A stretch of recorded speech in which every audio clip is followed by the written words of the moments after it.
नमस्कार शेतकरी बांधवांनो, मी राहुल पारवे, ॲग्रो कन्सल्टंट आणि महाराष्ट्र ॲग्रिकल्चर सर्व्हिसेस या संस्थेमार्फत बोलतो आहे. मित्रहो, आज आपण सोनेवाडी येथील प्रगतिशील शेतकरी सोमनाथ पडोळ व त्यांचे बंधू राजूमामा पडोळ यांच्या बागेत आपण आलेलो आहे. हा प्लॉट 90 दिवसाचा झालेला आहे. हे क्लोन व्हरायटी आहे. तर या ठिकाणी पहिल्यापासूनच योग्य फर्टिगेशन मॅनेजमेंट, योग्य PGR मॅनेजमेंट ह्या ठिकाणी आपण केलेलं आहे. आणि हे बघत असताना आपण बघू शकता अतिशय घडबंद माल, कडक माल ह्या ठिकाणी आपल्याला बघायला मिळतो आहे. मित्रहो, योग्य PGRचा वापर जर आपण करू शकलो तर मला वाटतं द्राक्ष फुगवणीला अडचण येणार नाही, द्राक्ष गोडीसाठी अडचण येणार नाही.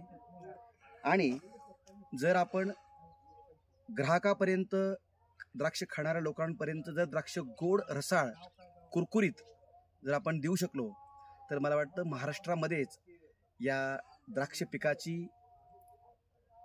पसंती खूप मोठ्या प्रमाणात वाढेल आणि लोक द्राक्षाकडे एक न्यूट्रिशन देणारं फळ, जसं आपण ॲपल द्राक्ष, आपण डाळिंब खातो, आपण ॲपल सफरचंद घेतो किंवा इतर आपण जी फळं आवडीनं खातो, त्याच पद्धतीनं हे फळ ग्राहकांनी खाल्लं पाहिजे, आवडीनं त्याचा वापर केला पाहिजे आपल्या आहारासाठी.